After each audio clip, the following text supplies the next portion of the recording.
Hello and welcome all. Here is a short video on some tips to enter the checklist on ebird mobile app. Let's start with a new checklist.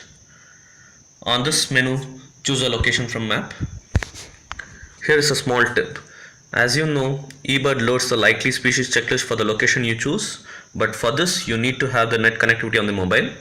If you're not sure about having net connectivity at the place of birding, please create and initialize the list at home before you start. This is applicable if you are birding in a new location for which you don't have a checklist. Let's start a checklist for a place where I haven't birded before. Say for a place close to Nandi Hills. I can choose a location here.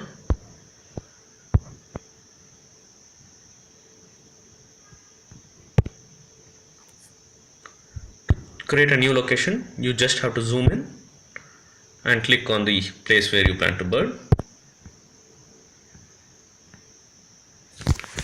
and please give a name which is more meaningful. For example, if I am birding in this area, I would give the name of the place itself.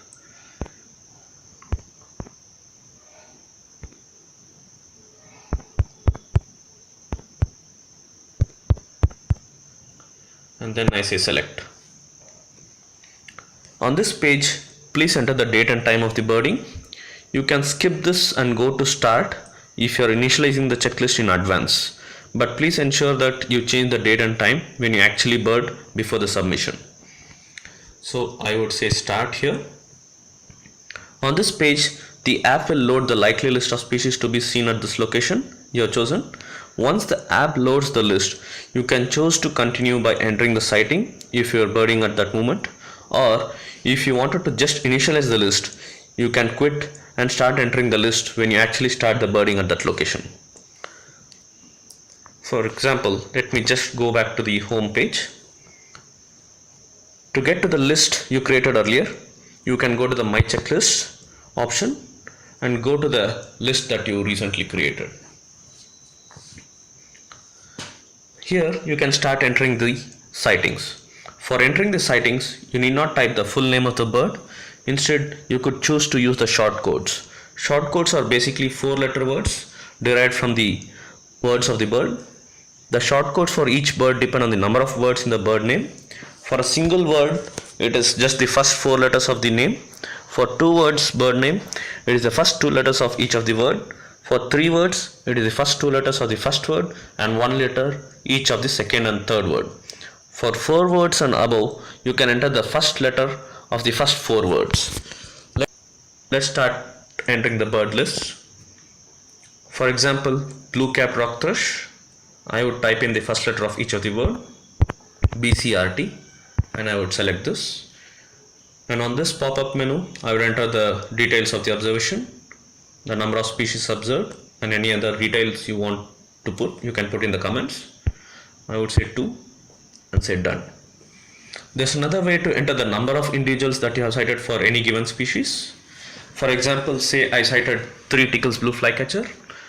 I can just say 3 space and the short code for Tickle's blue flycatcher. It is the first 2 letters of the first word and the first letter of each of the other words, because this is 3 words. And then I can say select. As you can see, the pop-up window doesn't come up, and if you subsequently sight more individuals, you can just tap on the number here and it would increment. Say I sighted another individual, I would just tap on this and it becomes 4. Now coming to the rare bird sightings. For example, if you spot any rare bird for a given location, say I spotted pied thrush, which is rare for this location, I would enter the number of individuals observed. Say I sighted 1 individual. For rare birds, it's always necessary to enter the relevant comments based on which you arrive at the species ID. It is the details on the field observations which you can enter here. For pied thrush, I would enter thrush size species,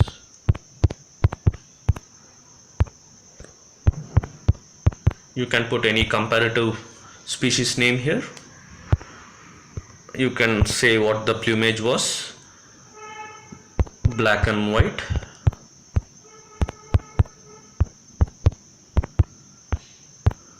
Any behavior that you saw and which would indicate a thrush-like behavior, foraging on the ground among leaf litters.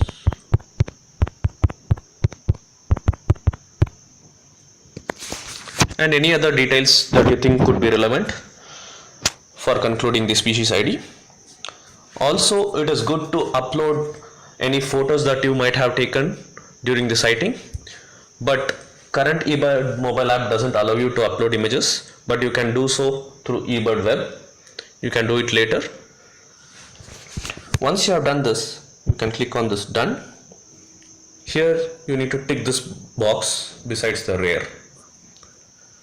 Once you have entered all these sightings, you can say review and submit. Here on this menu, you need to answer a couple of questions. Are you submitting a complete checklist of the birds you were able to identify? You can answer it appropriately. And on the observation type, you can choose traveling if you walked or traveled for the birding, and you can enter the number of observers detail here. And for the duration, there's another tip here. If you initialize the checklist at the beginning of birding and you plan to submit just after the birding, you could just say calculate and you will get the number of minutes that you have birded. But if you are submitting it later, or you didn't create the checklist when you began the birding, then you can enter it manually. Say for a 2-hour birding, I would just type in 120 minutes, and you can enter the approximate kilometers that you have traveled for this birding, say 2 kilometers. And on the comments, you could enter any relevant comments for this birding trail that you choose. Once you have done that, you could say submit. But as I mentioned earlier, if you had created the list in advance, please go to this edit here on the top right and change the date and time of birding to the actual date and time, and then say continue.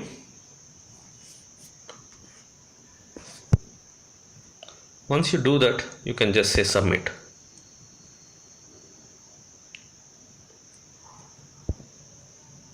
To see the submission, to see the checklist, you can go to your home page and go to the my checklist and review the checklist. Thanks for viewing. Happy birding and happy birding.